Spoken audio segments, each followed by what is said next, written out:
Raja Kertanegara adalah raja terakhir Kerajaan Singhasari yang memerintah dari 1268 hingga 1292 Masehi. Ia dikenal sebagai pemimpin ambisius yang berusaha memperluas wilayah kekuasaannya dan menghadapi ancaman dari luar, terutama dari Kekaisaran Mongol yang saat itu menguasai Tiongkok. Berikut adalah perjalanan hidupnya dari kecil hingga akhir hayatnya. 1.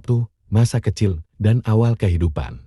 Kertanegara lahir sekitar abad ke-13 sebagai putra Raja Wisnuwardhana, Raja Singhasari sebelumnya. Nama kecilnya tidak banyak tercatat dalam sejarah, tetapi ia dididik dengan baik dalam bidang militer, politik, dan spiritualitas. Sejak muda, ia dipersiapkan untuk menjadi raja yang kuat dan memiliki wawasan luas, terutama dalam konsep keagamaan dan ekspansi wilayah. Saat Wisnuwardhana wafat pada 1268, Kertanegara naik tahta sebagai penguasa Singhasari. 2. Pemerintahan Kertanegara 1268-1292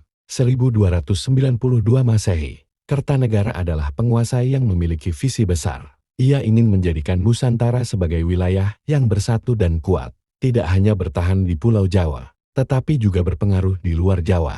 Ekspansi wilayah dan politik maritim.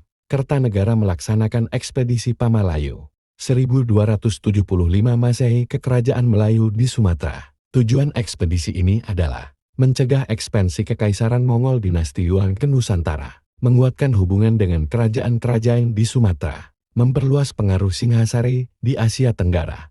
Ekspedisi ini berhasil dan Kerajaan Melayu mengakui kekuasaan Singhasari. Selain itu, Kertanegara juga memperluas pengaruhnya ke Bali, Kalimantan, dan Maluku. B. Perlawanan terhadap Kekaisaran Mongol. Pada 1289, Kaisar Kubilai Han dari Mongol mengirim utusan ke Singhasari, meminta Kertanegara untuk tunduk dan mengirim upeti. Namun, Kertanegara menolak dengan tegas. Ia bahkan merusak wajah utusan Mongol sebagai tanda penghinaan. Keputusan ini membuat Kubilai Han marah dan merencanakan ekspedisi militer ke Jawa.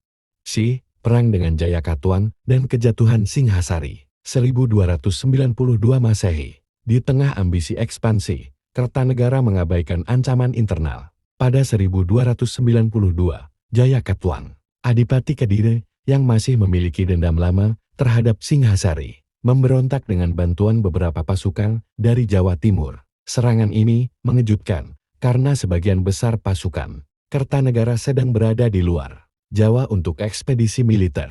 Singhasari akhirnya jatuh, dan Kertanegara terbunuh dalam serangan di ibu kota kerajaan. 3. Warisan dan dampak sejarah. Meskipun ia gagal mempertahankan tahtanya, kebijakan ekspansinya mempengaruhi lahirnya kerajaan Majapahit.